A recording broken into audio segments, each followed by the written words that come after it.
Hi, Renz. Hello. Ano, naka-Nida Blanca ka ngayon? Bakit naka-Nida Blanca ka? Para mas ma-inspire tayo lalo sa pagsusulat, lalo na ginagawa natin yung stories ni Mami Dory.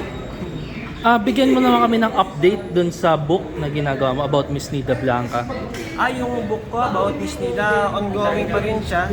Kasi nga, partner kami ni Miss Kay sa pagsusulat. So, ginagather namin yung ilang mga informations para accurate po yung mga details. Ayan. May target date po ba ng release ng book? Hopefully by mid-2025 okay na. Para naka-set up na lahat. Mas prepared kami sa mga pwedeng mangyaring magaganda.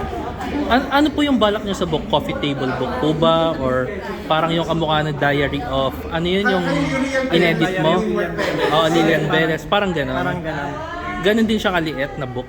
Hindi naman, siguro mas malaki. Okay. 8 by 11. Full of details, full of pictures. Abangan niyo po yung iba. Mga hindi pa po natin nakikita mga litrato, mga stories about this Nida Blanca. Natin na lang lahat. Kasi nga, partnership namin ito ng kanyang Unika Iha, Skatos.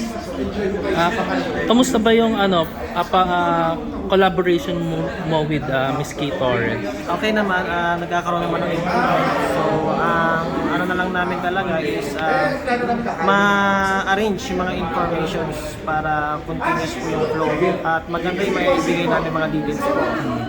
Ano ba yung mga aabangan namin na mga never before seen na mga photos and mga information? Baka merong konting papyo ka lang o mga trivia.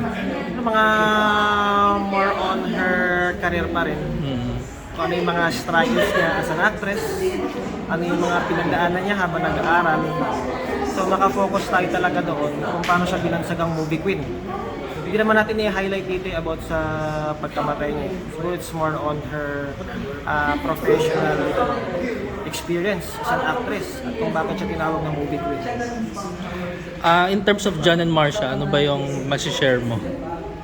Abangan natin. Pero saan nahirapan kayo sa part ng pagbuo ng libro?